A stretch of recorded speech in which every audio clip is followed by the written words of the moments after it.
At another restoration workshop, another merry band of engineers is attempting to restore another unsung hero of the Normandy campaign, the near-forgotten Hawker Typhoon.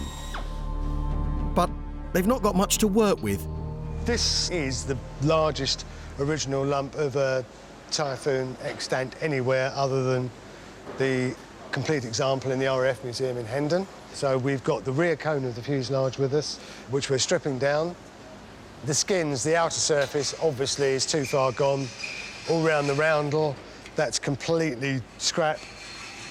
So what we have to establish now, by removing all the skins, is how good the structure internally is. The frames on the inside, we hope, will be mostly usable, certainly repairable in many cases. And the idea is to try and salvage every single thing that we can. Steve is hoping to restore what's left of this plane to become the world's only flying Typhoon. And his team will do whatever it takes to save each individual part. We can remake things like this, but that sort of defeats the object of restoration, if you see what I mean. Yeah. If we can save this, then, you know, it is what it is. This has done the business. It's flown. It's been there. Yeah. So, going to have a go at dressing that out. So we put it in the oven, and yeah, hopefully it will go. The oven is used to soften the metal at over 500 degrees, so that Jake can literally hammer it back into shape. Raising the money to restore the Typhoon is also a monumental task. We're going to raise 5 million, and we're going to rebuild a Typhoon to fly. I mean it, and I'm going to bloody make sure it happens. Originally designed as an interceptor, the Typhoon couldn't compete with the latest German fighters. But it did prove a very stable low-level gun platform. Armed with rockets, it became the RAF's most lethal ground attack aircraft. A vital role as the Allies fought their way back across Western Europe.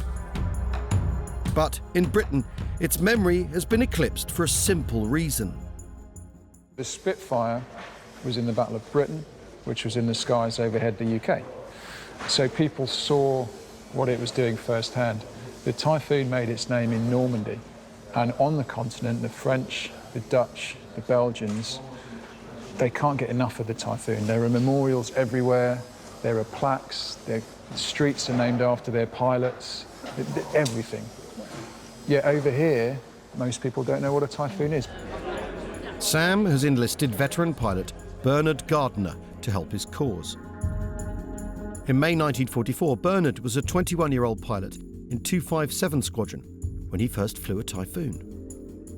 It was quite daunting, really, because we suddenly had a much heavier aeroplane altogether, much more powerful, and it's quite daunting to sit in the cockpit and realise that I'm going to have to fly this thing. It absolutely leapt into the air with that 2,000 horsepower Sabre engine. At full power, the aeroplane, it really was straining at least. These were fitted with 8 rocket rails. The rockets were underneath the wing there. They all went out with a very loud whoosh as they fired. In Normandy, the Typhoon proved devastatingly effective. Rommel said that the reason the Allies won at Normandy was because of the Typhoon. He said none of his troops, his armour, could move during the day in good weather. They were just effectively stopped in their tracks because of the Typhoon. We'd probably approach it something like 2,000 feet and then dive down along the trenches. The Typhoon, of course, very fast, and it gets over 500 miles an hour in a dive. I can't remember ever feeling fear going into the operation at all.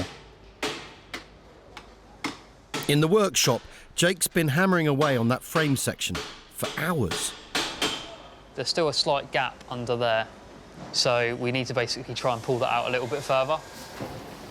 One false move, one stray hammer blow, and it's game over. You can get it to a certain stage where you think, oh yeah, we wouldn't be able to reuse this, and then one tap of the hammer and all of a sudden a crack appears and then you can't use it.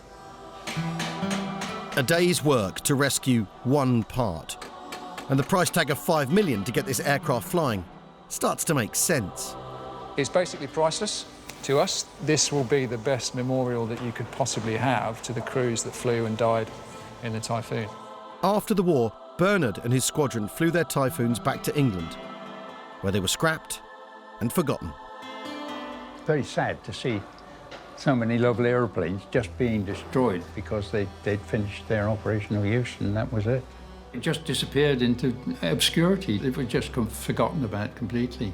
It's a unique restoration project. There will not, I'm sure, be another Typhoon restored to airworthy status. It'll be several years, admittedly, but ultimately it will be the world's only airworthy Typhoon. I would love to come and see it actually flying and see and hear it too. This Typhoon isn't going to make it to the 75th anniversary of D-Day. But it might just be there for the 80th.